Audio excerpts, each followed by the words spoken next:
তাহাজ্জুদের সালাতে বিষ্ণু ইসলাম কেঁদে কেঁদে আল্লাহর কাছে দোয়া শুরু করলেন। বিশ্বনবীর যে মন খারাপ, আল্লাহ তো এটা বোঝে টোঝে না, তাই না? আল্লাহ তো বুঝে দেখে না, না? তাহাজ্জুদের নামাজে ভারাক্রান্ত মন নিয়ে আল্লাহ রাসূল সাল্লাল্লাহু আলাইহি ওয়াসাল্লাম দোয়া করলেন, আল্লাহুম্মা আইজ্জাল ইসলামা বিআহাব্বির রাজুলাইনি ইনদাক।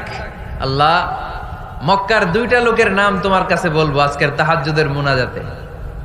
দুইটা লোকের নাম তোমার কাছে তাহাজ্জুদের ফরিয়াদে আমি উল্লেখ করব। দুইটা লাগবে না, দুইজনের একজনরে দিলেই হবে। আল্লাহ রাসূল দোয়া করলেন, আল্লাহুম্মা আইজ্জাল ইসলাম বিআহাব্বির রাজুলাইনি ইনদাক। আল্লাহ, মক্কার দুইজনের একজনকে আমি চাই, এই দুইজনের যে কোনো একজন যেন কালিমা পড়ে মুসলমান হয়ে যায়। আল্লাহ রাসূল দোয়া করলেন, আল্লাহুম্মা আইজ্জাল ইসলাম বিআহাব্বির রাজুলাইনি ইনদাক বিউমর ইবনুল খাত্তাব আও আবি জাহল ইবনে হিশাম।